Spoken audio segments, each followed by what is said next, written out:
Well, So, welcome back. Not so long of a break this time. no, quarantine has some free time. So, like we said last time, we're going to do a little quick one too with Arrival. Yeah, just a little. I don't know how long you want to talk about it. Do you want to talk about it long? I mean, we'll see how long it takes. Whatever. Okay, yeah, and then maybe some little fun stuff afterwards. Yeah, I have a decent amount of notes here, but Mm-hmm. um, I have more yeah, fun no facts pressure. than notes. So, What year did Arrival come out? 2015, maybe. 2016. Good 2016. try though. That was close. That was not bad. Yeah, pretty good. Denis Villeneuve, Yes, sir. Canadian, right? Yeah, He's from Quebec. yeah. I think he's from Montreal, buddy. There you go. Yeah, so we got him on the line here. Would you like to say hello, Mr. Villeneuve? Oh, you didn't want to say anything. You didn't want to call in. Be sick. Do you want to Imagine. do a little summary of the flick to start? Yeah. Um, so, Aliens, an alien. It's a sci-fi kind of movie, but it's not really what you'd expect from a No. sci-fi. Yeah, there's no ray guns or laser guns. No, it's a very I don't know. It's more of a drama than a sci-fi, but there are aliens in it, so Not even really fun aliens, though. no, not really. Just kind of big seven-finger-looking buggers. Yeah, good old heptapods. Some sloppy, smoke-looking things.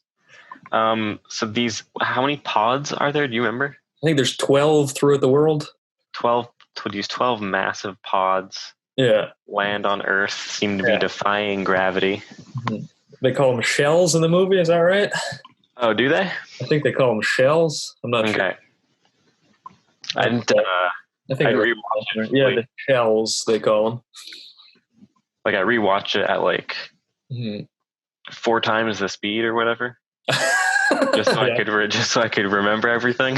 Yeah, I think about 15 minutes. All right. Yeah. So they recruit. They recruit what's her name, Amy Adams. Yeah, some famous linguists to try and decipher what these heptapods are talking about. And they get Hawkeye from the Avengers, who is now a theoretical physicist. Bow and arrow expert. What'd you say? The bow and arrow expert. He comes in to talk to the aliens. Obviously, we're following like the American version of the story because there's 12 pods around the world, right? So obviously, every country is kind of making efforts towards knowing what's going on, but we just stick with the good old Americans. Yeah, sir.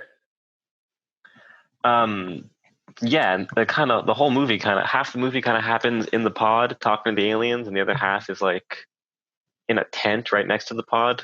That's like a temporary military base, pretty much. Yeah, where they're trying to decipher this circular text that they're talking in. Yeah, like they spit out this weird ink, cloudy. It's like more gaseous than liquid, but it still looks like octopus ink. Yeah. All their writing is circular. I kind of find that stupid in like character design and stuff. When you want to kind of make up an alien or something, why would you make like we're gonna make it an octopus that talks with ink, but he can't be an octopus, so we're gonna give him 7 legs. Yeah, I don't get the whole. I was trying to figure out if there was a reason they had 7 instead of 8, or like who the fuck picked the number 7? Where'd that come from? And why? I couldn't really find anything. I don't know. Maybe I don't know why evolution would work differently on a different planet and make things not laterally symmetrical. Yeah, I don't know. Fun enough. Plus, it's not like because usually when there's an odd amount of appendages, it's because one of them is perpendicular to the others. Yeah, like a tail, like a kangaroo. But still even down the middle. Yeah, but now we got, and plus, but because they're each one of their 7 feet also splits into 7 fingers, right? Yeah. Yeah, whatever. I didn't like the alien really. I think like we can get into this later, but I think you remember Slaughterhouse-5? Yeah. Written by Kurt Vonnegut? Mm-hmm. I think the aliens in that, the Tralfamadorians, Yeah. I think they were probably a pretty big inspiration. I don't remember the description of those aliens. It's pretty much the exact same thing, but upside down. Okay. In the book, he describes it as a plunger with a hand at the top, and then there's an eyeball in the palm of the hand. Well, that's more fun though, I guess. I think so too. But this is like the opposite, right? So it'd be like an upside down plunger with the head on top and then the 7 fingers on bottom. Mm-hmm. But everything about the time travel and the aliens' language and the aliens' behavior and stuff like that, it's all pretty much exactly the same as that book. Pretty similar, I guess. Yeah, but I mean, yeah, okay. Like the whole like non-linear, cyclical, they can move through time kind of thing. It's all like all the same themes and stuff are they're there. Yeah, but I think that Slaughterhouse-5 would be a much better example of the idea. Yeah, I think so. I think so too. I think the focus in Slaughterhouse-5 is really completely different from Arrival. Arrival, like it's pretty much focused completely on language. Mm-hmm. Was that? Should we just jump in then? I guess. Yeah, I guess we hop right into the old analyses of it. I don't have anything technical much to say. I mean, a lot of the shots are nice, but I find the whole thing is in 2 rooms. You're either in the tent or you're in the alien room. Pretty much, yeah. I have for like camera stuff. My note here says the slow dollies through the wide interior, the slow landscape kind of stuff. That always looks nice. Yeah, for sure. But that's almost a standard thing you do when you're trying to make something look kind of nice, you know? Yeah, like all the super wide landscape shots of the actual pods on Earth and stuff. Those I find are the prettiest. Yeah, but they're also like, I don't know, they're not that interesting. No, and like, what is they go upside down for a couple of shots. I have that written down. That's the most interesting kind of stuff, I think. But it's still for like 15 seconds, maybe. Yeah, but I mean, I've only seen like by Denis Villeneuve. I've only ever seen the new Blade Runner, Prisoners and Enemy. Prisoners, I thought was lackluster. Yeah, good story. Apart from that, I don't know. But Enemy and Blade Runner are both like way more like cinematography focused, I feel. Yeah. Like I don't know, I didn't catch anything in Arrival. I feel like there's not much going on. What's another one? Oh, Polytechnique he did. That was pretty good. Never saw that. That's like a Quebecois school shooting movie. Yeah, well, I figured from the title. Yeah, that was fun, that one. Incendie I never saw, but that was, I think that one they go to like the Middle East or something. Okay. I never saw that one though. And then it's all the kind of big ones. Sicario is very good. Yeah, I hear good things. I haven't seen it. Sicario is very good, yeah.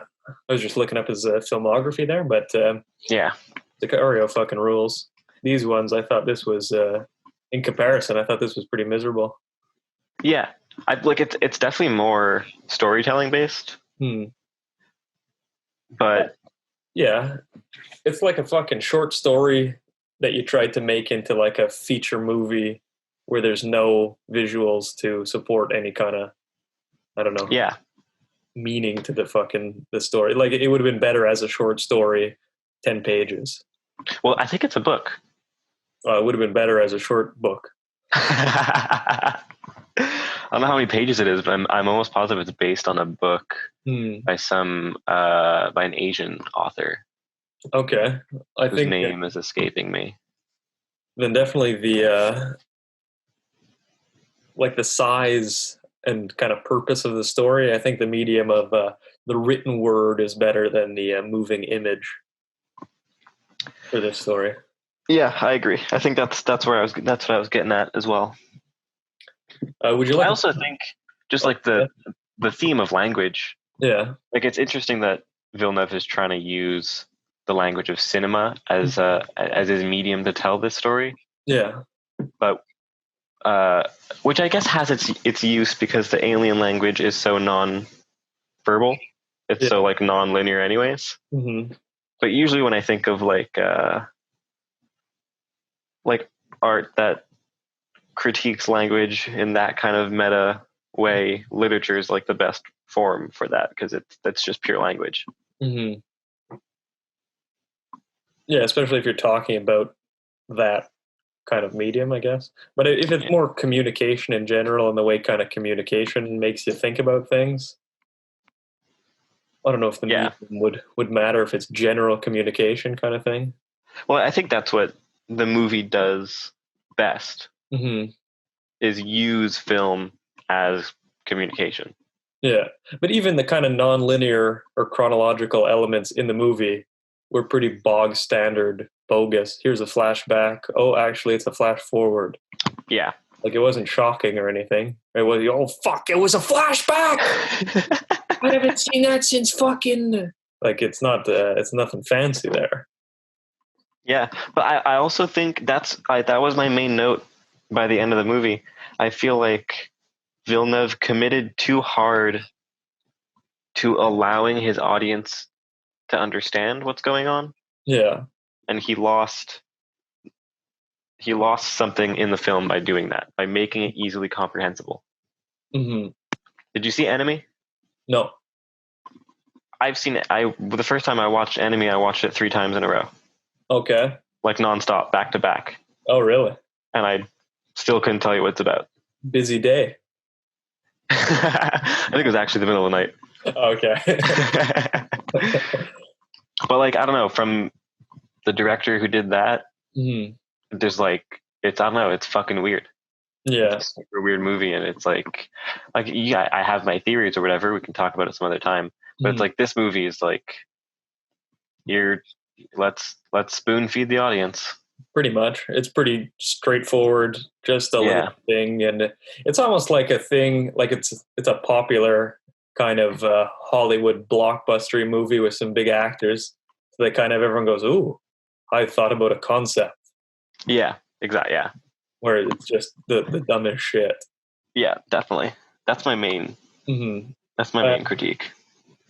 Before anything, I wanted to get this straight. Who recommended us do this movie?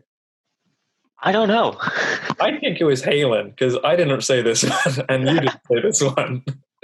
I felt, no pun intended, I felt like it was just a miscommunication. It might have been.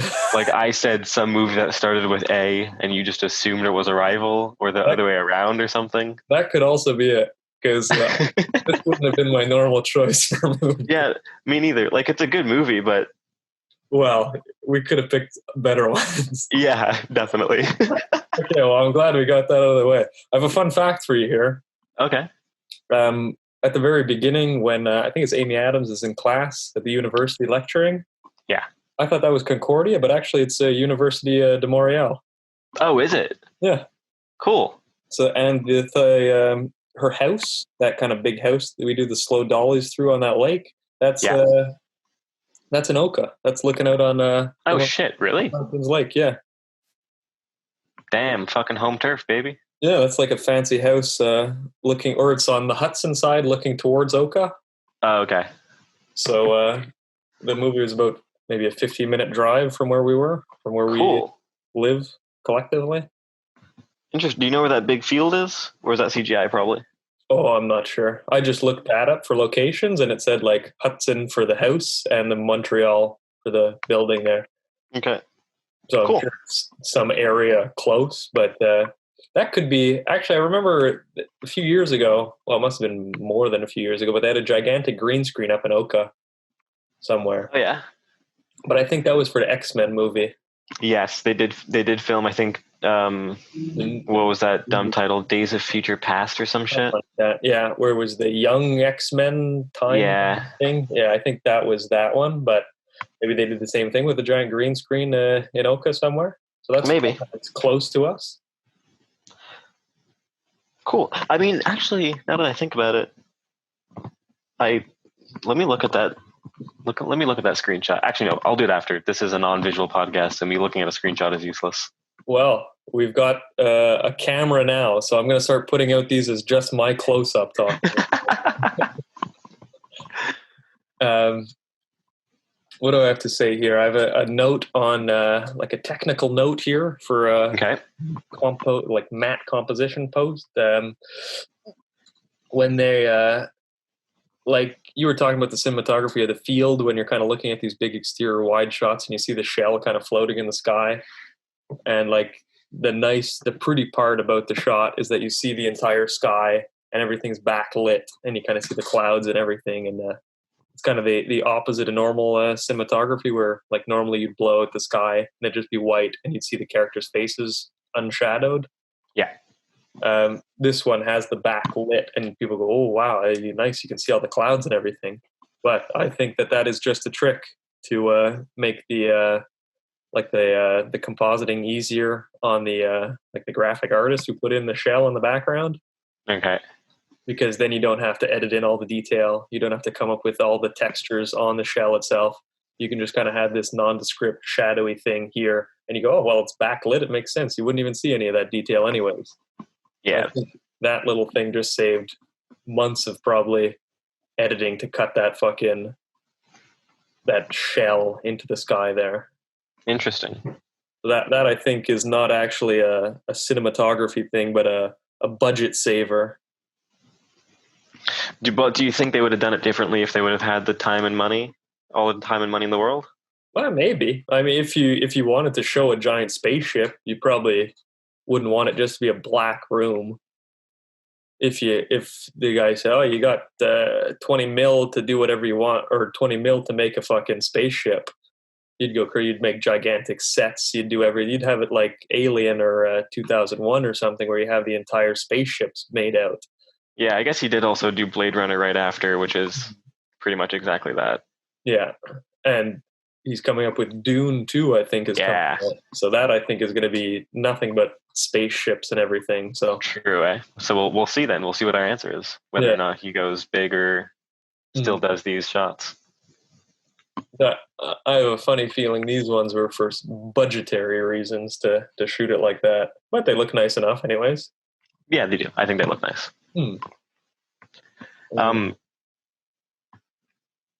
Yeah, most of my notes are about the language theme. Yeah. Yeah, like they brought up some interesting ideas, like the whatever that, like I think it's like Orphean hypothesis or something like that. Oh, the one is that language makes you think the way you think. Yeah, like our reality is based on our language. Like the only reason we perceive the world this way is because our language forces us to. Yeah. But I mean, taking that to the level of this story, it doesn't make sense, or it's like the metaphor expanded too much out. Like it doesn't make sense then afterwards. What do you mean? Like if you were talking about a guy who learns how to speak some kind of Inuit language and then they have 20 different ways to say snow, maybe you'll see snow differently and you go, oh, well, actually, this is partially wet snow or something. And you can have a greater appreciation for the snow because you have more words to describe the subject. Yeah. But if you learn a different language, you're not going to see time differently and start seeing the future and seeing your dead kid and your divorce that happens 20 years from now. And you're I have my theory, because I agree with you, and my theory about that is like almost like radiation, like exposure. Yeah. Like she doesn't have these abilities because she understands the language. Mm-hmm. I think because she takes her suit off and she straight up goes into the fog, like she crosses that barrier. Okay, yeah. Right, and I think that exposure, I think they give her the weapon because they call it the weapon. They call their language the weapon throughout the movie. Mm-hmm. I think that's when they give it to her. Yeah. Well, then like they physically bestow it onto her. Yeah, that would make more sense for the thing, but as a kind of metaphor, I think it's kind of blown out of proportion. Yeah, the example I came up with was that it's interesting how like light red Mm-hmm. is pink. Yeah. Like it's a whole different color. Mm-hmm. But light blue is just light blue. It's still blue to us. Yeah. But then in different languages, like I might be dead wrong, but I think Russian has a different word for light blue versus blue. Okay. So to them, it's a whole distinct color, just like pink and red are to us. Yeah, and then you could say light pink or something. Yeah. And Yeah. even apparently green was the last color to have a name. Oh, really? Or maybe it was blue. I don't know. Green and blue were the same color for years, Oh, yeah. like centuries. Mm-hmm. And people just didn't distinguish between blue and green. Yeah. And then one day they felt the need to, This and was now they're different colors. this was before people had eyes, of course. This is still the primordial ooze of we were coming out of the sea, and we discovered this. I have one last note, like a technical note, and then I'm done all my technical things here. Okay. The zero gravity effect on her hair, I thought that was pretty crap. I agree. It looks like, have you ever seen those Instagram ads where it's like, bring new life into your photos, and it's like a guy takes a picture of like a beach or something, and then Yeah. clicks an edit, and it makes like the foam on the tide rolling in, it kind of moves back and forth. It's just I know exactly what you're talking about. It looks like it's just the hair is slightly feathered and dissolved out and dissolving back and forth. I thought it looked really bad. Yeah, me too. That's when she meets the alien, like physically, right? Yeah, that's when she takes her helmet off. Yeah, I thought that was garbage as well. I noticed it too. I was like, at first, I was like, maybe they're trying to make it look wet without her being in water. Yeah, But then it didn't look good. No, I thought you could have just done without it, and Yeah, that's it. I agree. Yeah, interesting enough. What else is there? I was thinking now, even if they had like cameras and stuff, I don't know if those would work in zero gravity, unless they were like little GoPro things. Do they have a big camera set up in there? Yeah, they do.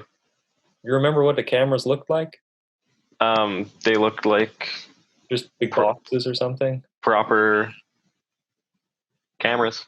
Yeah. Okay. Big old boys. I took a screenshot of one because that's one of my favorite shots. Yeah. Is when you see the alien reflected in the lens of the camera. Okay. Yeah. I thought that was because like the whole time, like that kind of for me, like the whole theme of the film is communication, right? Yeah. We just went over that briefly. Mm-hmm. And it's all about different modes of communication and how communication doesn't have to be linear. Mm-hmm. And our communication builds our reality or whatever. Yeah. So the whole time it's all verbal communication, and it's hard to kind of switch from that verbal to conceptual. Mm-hmm. The only sort of conceptual communication we get is through those flashbacks that are actually flash forwards. Yeah. But even that, like you said, doesn't really blow us away or anything. Yeah. But I don't know, that one shot of the alien reflected through the lens of the camera, kind of like, I don't know, it's like the classic mirror trope. Yeah. Like it's turning the lens in the opposite direction. It's saying cinema is this mode of communication that can transcend linearity. Mm-hmm. Well, it gives you the different perspectives, where the other arts would be a singular perspective. This gives you multiple point of views. Yeah. Like I think like that shot is kind of like, I don't want to put words in his mouth, but it's kind of like Villeneuve implying that this weapon, this language that can communicate in ways beyond our usual language is cinema. Yeah, I think that's a fair thing to say. But saying that doesn't make the movie good. No. Because have you ever seen Last Year at Marienbad? No. That's a fantastic movie for this kind of time stuff. Okay. It's kind of, there's a lot of movies where you kind of get confused back and forth because what's the present and what's the past kind of thing, and it would mess with you as a kind of a fun little narrative thing, like in I don't know, any movie like that. But this movie is the most confusing backwards kind of thing that everything turns in on itself a million times. And by the end of the movie, it's just absolutely shocking what it says about time and everything. But it's about a movie, or it's about this hotel in Marienbad, and all these rich people go and hang out at this hotel, and people remember him, which I think is us watching the movie, from coming last year. And what happened last year and what's happening this year are all cut together. And the amount of cycles and like circularity in that movie and in that story are 1,000 times more complicated and more. I guess you understand the concept of the kind of circular time or non-linear kind of time 1,000 times better than this movie would. Okay. It's just more efficient. Yeah, and it's like you don't need the language, or you don't need someone verbally telling you things, or you don't see these kind of things happen. And Amy Adams goes, "Oh, well, it's non-linear language or something." Yeah. It's all visual, and just like the lines.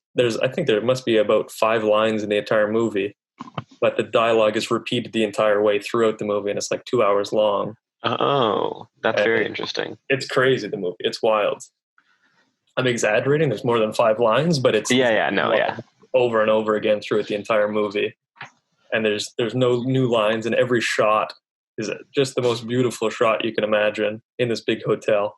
And it just, everything moves in on itself and repeats itself. And it's a much more effective story than this one, in that kind of the same theme. Okay. Very cool. Mm-hmm. I'll have to check that out. I think that's 1970 or 1965 or something, French movie. Text me the title after this. Yeah, L'année dernière à Marienbad, I think, is the real title. Okay. But if you watch it in French, it's fantastic. Yeah, I definitely will. I like watching. I'm glad I understand French, so that I can at least. Yeah. It's nice. It is good for movies. Yeah. Yeah, L'année dernière à Marienbad, 1961, by Alain Resnais. Cool. He's one of the foremost French New Wave people. Is that his biggest film, or did he make something else that I might know? Let me check it up. I can't tell you anything off the top of my head, but that is my favorite that I can see. I'm just loading up his thing here. Hiroshima Mon Amour. I think I've talked about that movie before, but that's almost the same thing as, like, it's another time kind of thing. Okay.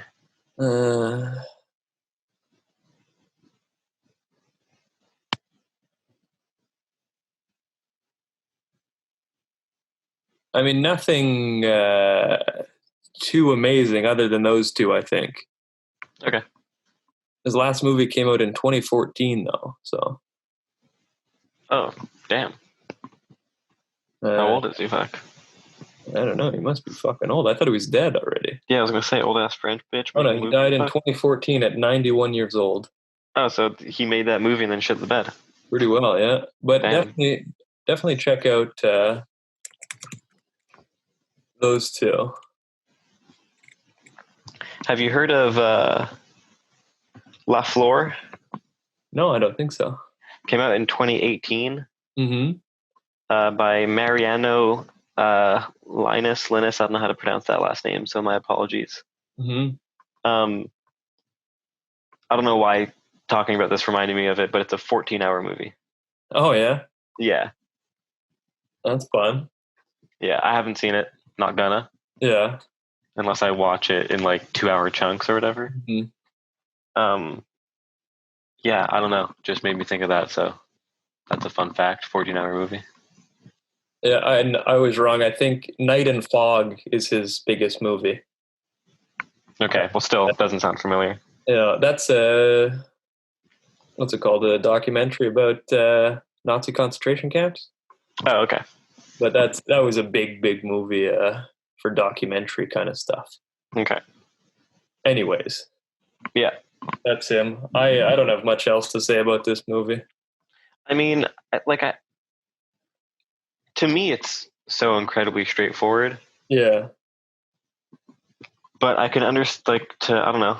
some people might not get it. I don't know. Did we do it justice by explaining the whole language theme? I think so. I mean, I think the movie explains it Yeah, I think so too. dead straightforward. What I have a note here, my last note on it says, no narrative or character development, forced sentiment from the child dying. There's no inciting incident of attraction between Jeremy Renner and Amy Adams. And I said it's like Interstellar without the relatable family drama. I thought it was an exploration of a concept rather than a story, is what I have written. Yeah, yeah.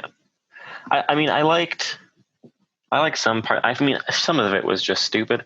Like people always bring up how the daughter's name is Hannah. That's a Yeah. palindrome. Yeah. So it's the same backwards and forwards. Yeah. Like, yeah, that's cute, but I don't know who fucking cares. Yeah, exactly. Like, I felt like half of this movie, like half of the symbolism or whatever, is like, yeah, okay. Yeah, well, that's like the kind of symbolism we were talking about with the lighthouse, where we were arguing whether these were things that peppered on after to make the story seem deeper than it actually is, or was it forethought in the story? And Yeah, this stuff where the daughter's name is Hannah or something, that's definitely some pepper on top afterwards. yeah, probably. I don't know. I just like, but like the movie's full. Like it's all. I don't know. Mm. If you're gonna make a movie about conceptual language versus like normal language, Mm-hmm. then maybe make the movie a little more conceptual. That's another thing too. Why would you make it so straightforward? Yeah, Yeah. like because I mean, even just like use more montage. Or anything other than just a straightforward fucking thing. Anything. Yeah, I don't know. I was disappointed with it, to say Me that. too. I was quite disappointed. Yeah, something that bothered me, the anti gravity. Yeah. Once they enter the pod, they Mm. flip the gravity works in the opposite direction or some weird shit. Yeah. Um, do they mention that ever, apart from when they first enter the spaceship? No. No. Okay, maybe it's just because I study physics, Yeah. but I see this fucking Hawkeye character who's Yeah. supposedly a theoretical physicist, Yeah. and he walks into a spaceship that has mastered gravity, Yeah. and he doesn't fucking care. Without He's worried about what the fuck they're yeah. saying. Yeah, exactly. That tripped me out. I was like, dude, they literally control gravity. Figure that out. And also, wouldn't that, not only to be any kind of physicist, but just a normal person, be like, well, wouldn't you have to like spin or do something to have this kind of gravity everywhere? How does that make Yeah, sense? Wouldn't I don't anybody just be shocked at that? like. Yes, understanding what they're saying is important, but I Mhm. would have a lot of other questions. Yeah. And I also thought that the kind of justification of the story for having the aliens show up was pretty stupid. That in 3,000 Yeah, years they're going to like that's yeah. that's such a fucking little writing way out of the story. Dude, definitely. Because especially like we have no idea what's going to happen in 3,000 years. Yeah, But also, how the fuck are humans supposed to help anyways? yeah, Like, oh, what? Because we understand your language and can see time non-linearly, hmm we all of a sudden can save you in 3,000 years? yeah. That is very stupid. That I agree. I yeah. thought that was dumb as shit. Like I like the way kind of Interstellar plays with the time, and then you're talking to yourself kind of in the future, and that's a fun little story because Yeah. it makes sense and it's written to make sense. This is almost written to seem like a deep movie that's not. I agree. Like it's pretending to be smart and conceptual, and it's just a little dumb idea. I mean, I don't know if Denis Villeneuve wrote his other movies, I don't but he think did not write this movie. no. Let me check if he wrote Enemy, because Enemy, like I think Enemy might be my favorite Villeneuve movie. Yeah, No, he didn't. Oh, Enemy's definitely based on a straight up novel, though. So that's kind okay. of, I don't know. I mean, so is this one, supposedly. Yeah, But it's written by the dude who wrote Arrival, wrote the Nightmare on Elm Street reboot. yeah. Bird Box, that Netflix movie where they can't see. Yeah, Because if that you was look at another stuff, you movie that, die. that was so hyped up for such a gimmick. I didn't watch it. I was like, fuck that. Dude, I watched the first 15 minutes, and that was the entire movie. Was just the one gimmick. You can't see the monster or something. Yeah. It's just ridiculous. I thought. He wrote the Thing remake, which sucked. Okay. So, I mean, there you go. I know who to blame now. I guess that's it. But that's kind of the kind of big budgety things where you want to make something palatable and you can't have it in 1,000 different pieces backwards, you know? Yeah. You have to have it easy I enough. wish it was. Yeah. I wish this movie, I wish it was just completely undigestible. Mhm. Well, if it was like 1/8 as well written as Marion Bad, it would be a spectacular movie. Yeah, too bad it's shit. No, it's not shit. It's still a good movie, but like Yeah. Well, it definitely missed a lot of beats that could have made it a lot better. definitely. Well, I mean, any Star Trek episode from 1960 where they travel time, I think, is better than this movie. Yeah. Yeah. They really didn't do much with it. No, Star Trek, I think, is way better in anything for the kind of time anything. The original kind of Star Trek shows. Yeah. There's a YouTuber I really like. His YouTube channel is Nerd Writer One. Okay. He does like little video essays. He did a video essay on Arrival, Yeah. about like how it's just a good movie and how bad movies can learn from this movie on how to make a good movie. Okay, I don't agree. Um, when I watched the video, I was like, those are some good points. In retrospect, I don't remember a single word he said in that video. Okay. And I literally watched it today. Well, I guess that explains it. So I guess, I mean, I think I know what he means. Hmm. Like it's still a good movie compared to a lot of dog shit that comes out, you know? Yeah, but I mean, even if it was more of a like less well composed movie, if the images were less well composed, or technically it wasn't a nice classy kind of slow paced kind of thing, and it was some crappy cut together movie, but the concept and the writing was better, I'd take the crappier directed movie over the well directed boring thing. Yeah, you know what? I'd have to agree with you on that one. Because I could watch House of a Thousand Corpses all day just because it's so Yeah. fucking nuts. Badly made movie, terrible. It's fun as hell. I'd prefer to watch that over Arrival any day of the week.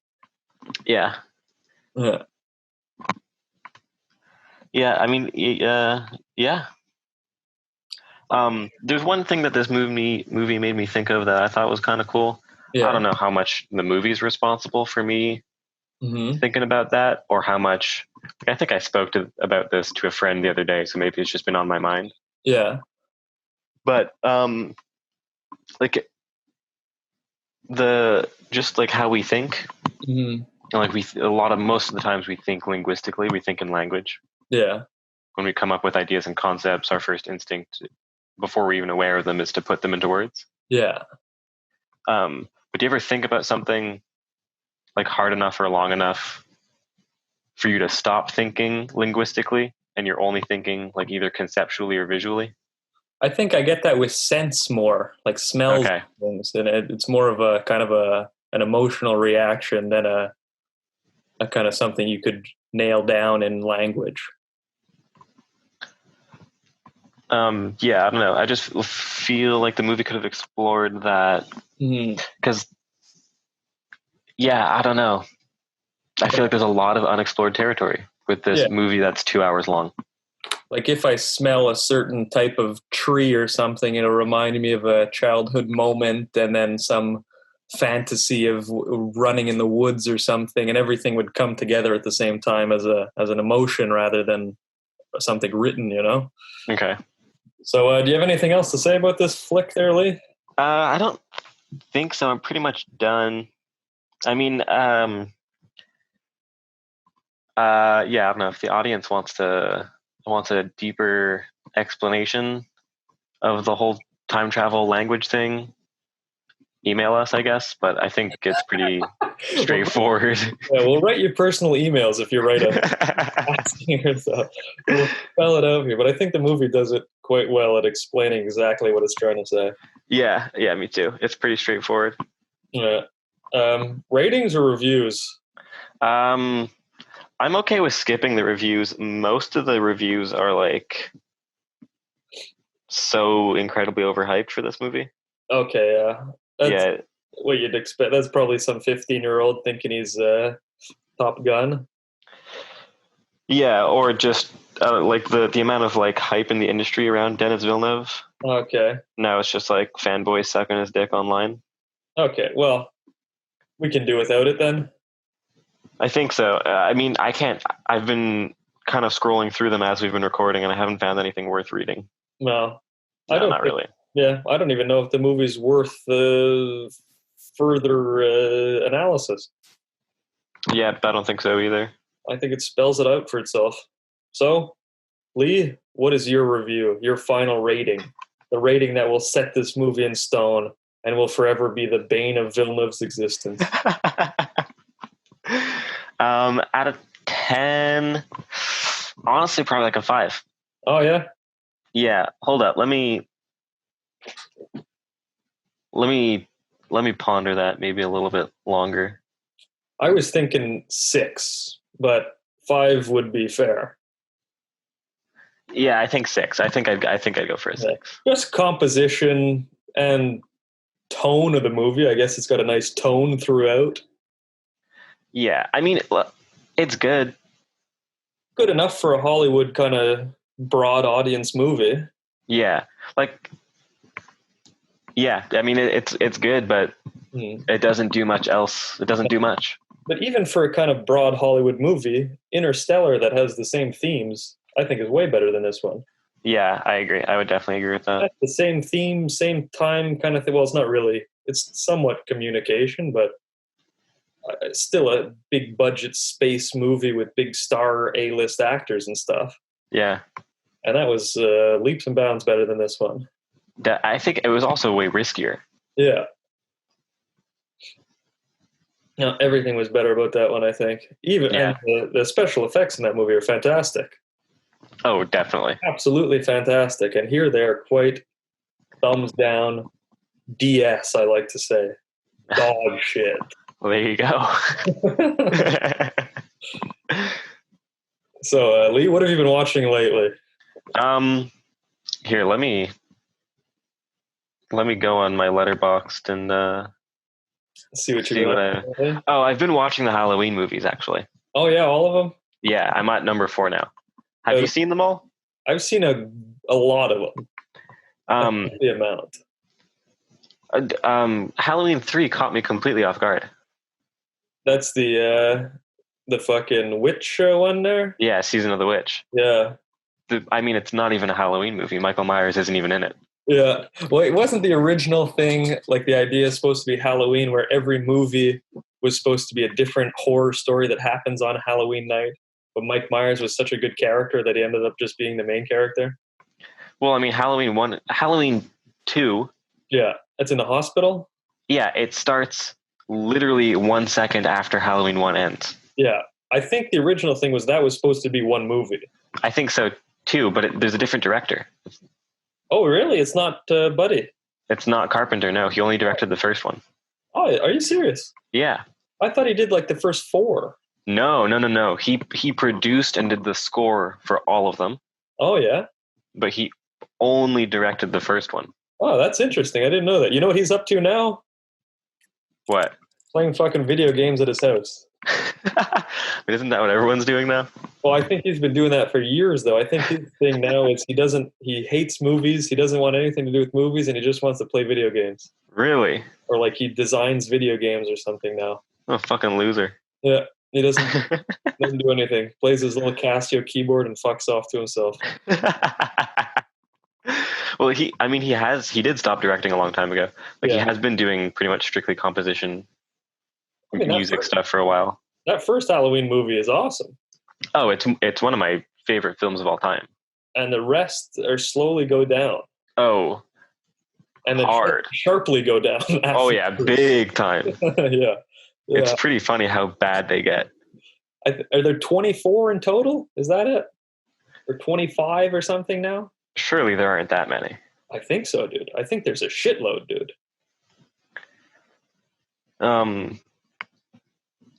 Yeah, there's a fucking lot. Let's just Google how many Halloween movies are there. 13 apparently. Only okay. Well, I expected more. Excuse me. 13 in total. Okay, well that's not terrible, but I mean, it's a lot. It's a decent how amount. many fucking Jason Voorhees movies must there be? 11. There's less actually. That's nuts. I agree. I would have expected Isn't there like Jason in Space and Jason in Brooklyn and all that shit? Yeah, I think it's Manhattan.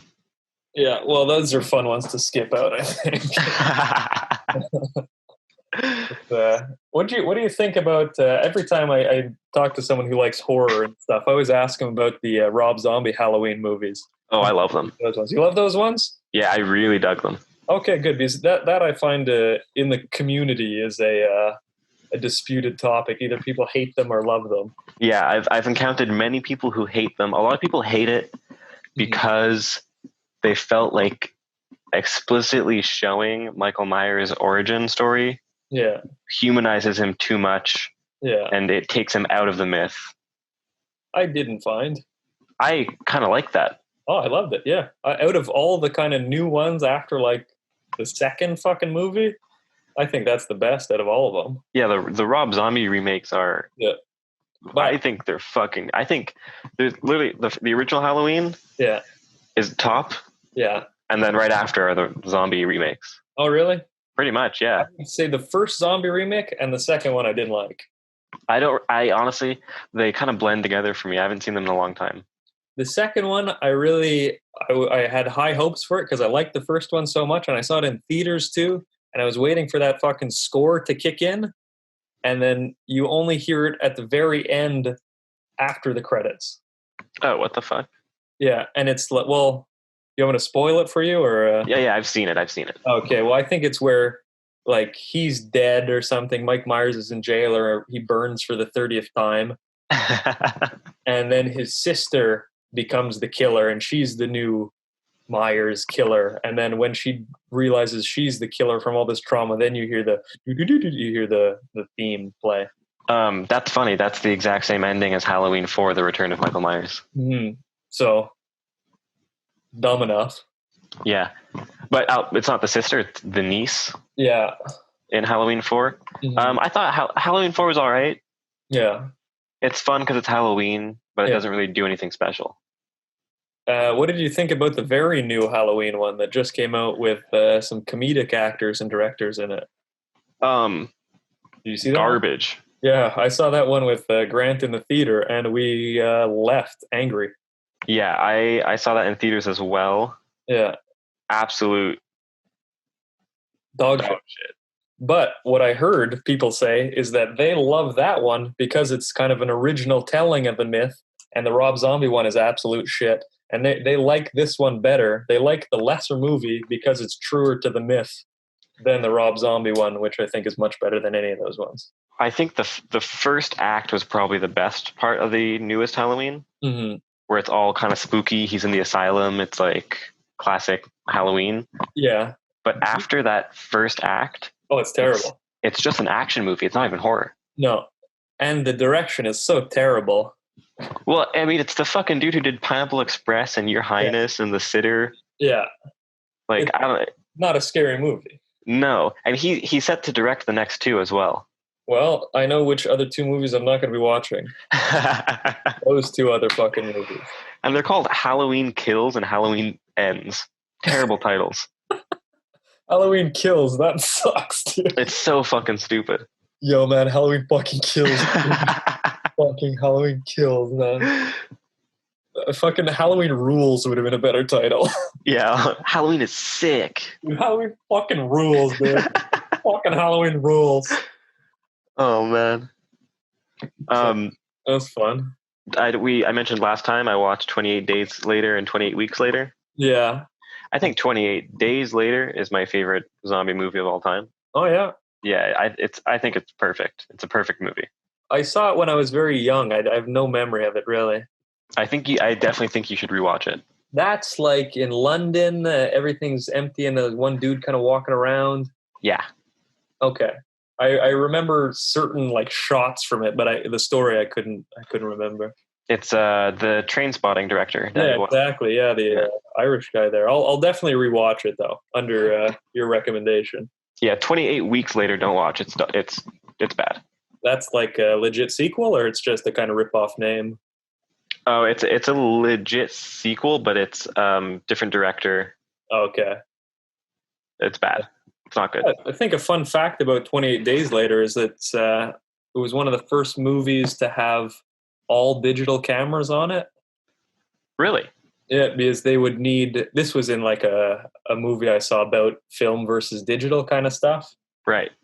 and they're saying that after I guess Star Wars Episode 2 or something, that was the first movie all digital, and like the first big budget kind of movie all digital. Right. That the train spotting guy said, "Oh, this is fantastic. Then we can save so much money on shutting down London and stuff, but we only have to shut it down for 5 minutes because we can afford to buy 10 cameras, 10 digital cameras for the Oh, price of one interesting. film."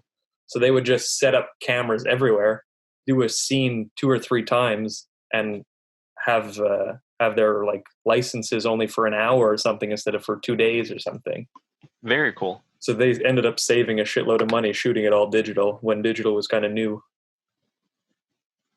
That's a fun little fact for you Yeah, there. that's pretty sweet. Yeah. What did I see? I saw, when I was in Europe, there's fucking nothing to watch in Europe. What do you mean? Netflix Europe is terrible. Oh, okay, yeah. There's 10 movies on it. Amazon Europe is terrible. There was literally, I think, 15 fucking things on Amazon Europe. There was a Ken Block show about cars, which was terrible. Like a miserable Ken Block show. Some other show about food or something. Some British guy with big teeth, and like that was it. There was nothing to watch. That's hilarious. Netflix, it was all reality shows and like a fucking action movie from 2010 or something. Literal nothing to watch. That's so fucking funny. One thing I did watch was What Did Jack Do? I think it was called. Oh, I've heard. Yeah, it's fun enough. You Wait, know, that's the David Lynch monkey interview. yeah, exactly. Yeah, I liked that. It was fun. Yeah, it was fun. I thought it was hilarious. Yeah, I mean, the shots could have been switched up a little bit. I did think the back and forth, like the convo shots, Much like half the fucking short. I think that's 10 minutes of a 15-minute fucking short. Yeah, that got old. I agree. But fun enough where David Lynch talks to a monkey. Yeah, it was goofy. The lips on the monkey were hilarious. Yeah, that rock. It's just David Lynch's mouth talking. Yeah, dude, it was so funny. That was fun, that one. I'm glad someone else watched that because I think we're the only two people in the world who watched that. I liked it. I gave it a thumbs up. The guy's in love with the chicken at the end. I thought it was hilarious. Fantastic. That came out on his birthday too. Oh, really? Yeah. Well, happy birthday, Mr. Lynch. Yeah, he just made a movie for himself. That's fun with a chicken and a fucking monkey. Niece is the waitress or something. I've been watching a lot of stuff on Shudder. I've been trying to work through use Shudder more. Yeah. They fucking they added every single Friday the 13th movie, but only to American Shudder, not Canadian Shudder. Well, out of all 13, I think we're only missing one good movie. Yeah, I guess, but it'd still be cool to watch them. It'd be fun. They're fun. But I watched the new one that came out in like 2005 or whenever that came out. Yeah, that was. I don't remember. I watched it like when it came out. I don't remember it really. That was like a scary movie I saw with my dad or something. I think it was like 9 or 10 when that came out. Yeah. And that was fun. Yeah. I'm sure if I watch it now, I'll hate it though. Oh, probably. I mean, when you're 10 years old and you see like boobs on the screen and then someone gets cut up, you're going, oh, It's a fun night. Halloween 4, The Return of Michael Myers, no boobs. Oh, really? Nope. There's like you think you think they're gonna give it to you, And but they she don't. keeps her bra on. Huh. Well, Yeah. that was one of Grant's principal issues with the remake Halloween that just came out recently, was that the boobs in that movie were just the clips from the original Halloween, Yeah, true. and he was disappointed in that. Out of the like last girl slasher movies, boobs are almost part of the Well, yeah, they're a of the necessity. package. Yeah, I mean, it's the whole Freudian schism, sex and death. yeah. Teenage sex specifically. Well, yeah, of course. Yeah, So Daniel Isn't Real, I watched, which came out on Shudder recently. yeah, Um, it was pretty fucking cool. yeah. Yeah, it's like a psychological kind of horror. Like this dude has an imaginary friend, Okay, but it's sort of implied that his imaginary friend is just his mental illness. okay. He's like got bipolar or multiple personalities or whatever. I don't know. Hmm. Um, it was fucking cool. It's fucking freaky. Yeah, Super cool editing. Super cool visuals. yeah. Um, Well, like uh, like some kind of like heavy metal horror type okay. shit. Yeah. Yeah, it was cool. Like he goes into like a dream world where he's in like this like fucking super sick looking castle with this super cool looking demon guy. Oh, yeah. Yeah, it's pretty cool. Visually, it was really good. That's fun. I hazard you to not say too much because I think you want to do that for the podcast one day. I did mention it. Worth it? Well, you could give it a watch and you can decide if it's worth Yeah. it. Okay. I don't know how much there is to talk about. I did look it up though, and it seems pretty cool though. Yeah, it's a cool movie. I just don't know how much substance there is to talk about. Okay. But you check it out and you let me know. Yeah. I think it might be on Amazon also. Well, I know you can buy Shudder through Amazon, like as a channel. Oh, okay, that might be it then. Yeah, they might be tricking you. Yeah. But I think with Amazon you get a free trial for a week anyway, so. Yeah, true. Well, I mean, you have my password as well for Shudder. Yeah, well, don't tell the podcast listeners. But so I checked out they added the director's debut as well to Shudder. Yeah. Called Some Kind of Hate. Okay. And that was absolutely terrible. Oh, really? One of the worst movies I've seen in a long time. Wow. It was it's about this kid, this like heavy metal kid, Okay. who gets bullied at school. Yeah. And he finally fights back, and then he gets in trouble and gets sent to like a juvenile, like a new wave juvenile institution or whatever for like Troubled youths. yeah, exactly. But the thing is that this kid is massive compared to everyone else in the movie. Yeah. He's got to be like 6 something. He's pretty built. He looks like a fucking heavy metal kind of guy. Yeah. There's no way in hell anyone would bully him. Like he could kick their asses easy. Yeah. So like the whole movie is just unbelievable right off the bat. From the start. Okay. But then it's also like so incredibly cliche and just trying way too hard to be like edgy, hardcore teenager. Yeah. It's fucking bad.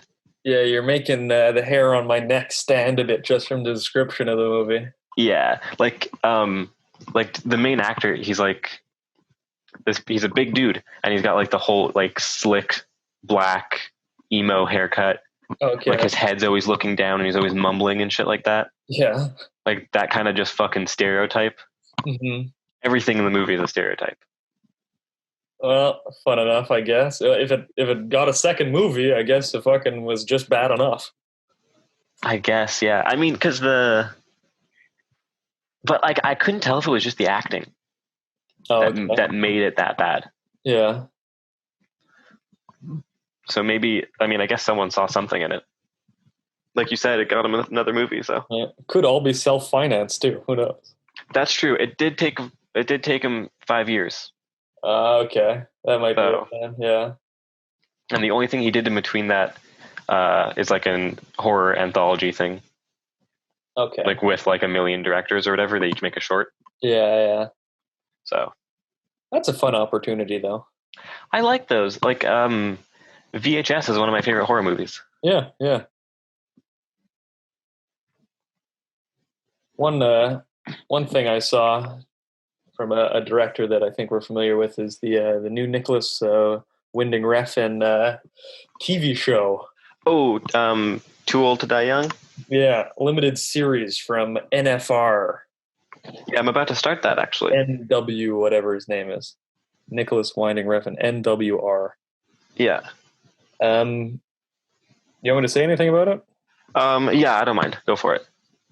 Each episode is an hour and a half long. Good. Like I saw the first episode, Okay. and I don't know if it was a bad time of day to watch it or something, but you know his kind of style and that kind of European atmospheric kind of slow paced style, nice long pans and slow dollies and stuff. Beautiful color in the show. The show's got amazing color, but much too slow. Oh, really? Pacing wise, I think it kills you in the first scene how slow it is. Okay. Like it seems almost like he's trying to take his style to the farthest of the logic of the style, Yeah. and like for a 2 hour movie or an hour 40 movie, you can have a slow scene that's maybe 10-15 minutes long, but for a TV show with 10 episodes that are each an hour and a half long, and you have 20-minute long scenes where it's back and forth, two close-ups and a wide shot, it's a little too slow for anyone, I think. Interesting. So give me your opinion on it when you watch it. But I've only seen the first episode. It might pick up and be amazing after that. Yeah, I was gonna say that as well. We never know. I liked the acting in it. I thought the pictures were beautiful. The story's interesting enough. It's gritty enough and fun enough and everything. But just the pacing of it is so damn slow. Yeah, I'll look out for that. I'm either gonna start it today or tomorrow. I think. Mm-hmm. Well, on our next pod, we'll have a hot update. Yeah. See what you think about that. We can certainly do that. Anything else you've been checking out? Tales from the Loop on Amazon. It's another show. I was going to say it's a sci-fi one. I was thinking about that one too. Is it any good? No. No good? Okay, I'm glad. It's all right. Yeah. Nothing special. It seems like one of those sci-fi shows that are just okay, like a fucking boxing robot movie with Wolverine or something. It's like one of those kind of sci-fi movies. It's way way more domestic than you'd expect. Okay. Like one of the episodes is legit just like a marital dispute episode. Oh, that's fun. But there's a robot involved. Dude, some fucking shows suck, dude. Like, how fucking stupid is that? Yeah, it's bad. Like they're all kind of depressing, but like forcibly depressing. Yeah.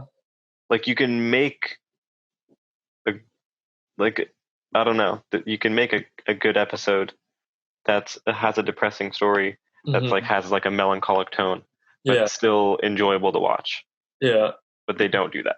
They're just unenjoyable from the get. Pretty much, yeah. Eesh. Well, thanks for the heads up on that one. Then I won't even get started. The first dude and the pilot is so strong too. Oh yeah. Yeah, it's nice and slow, a little bit predictable, but it's like, you know, it got me hooked. It got me in. And then right away, that second episode was like, I don't want to watch this anymore. Oh, really? That's pretty much, yeah. Is it okay? I'm like, I think I'm 6 episodes deep now. I don't know how many there are. Yeah. Doesn't get better. Well, fuck. I might just watch the first one for fun or not at all. Yeah, the first one's cool. I liked it. And I was like, this is going to be cool. I wonder what they're going to do from here, you know? Mm-hmm. And then they never do anything quite like it. Fuck, yeah. That's a letdown? Yeah. I'm hoping the opposite is true for the Nicholas Winding Refn one. I hope that gets better. I feel like I don't. I mean, I haven't seen it, but I checked the reviews, and I think it has an 8.8 over audience scores or something. So if people held through like general audience, yeah, then it must pick up. it must pick up. So Yeah. I'm going to definitely keep watching it. But just on first episode alone, I thought it was a lackluster first episode.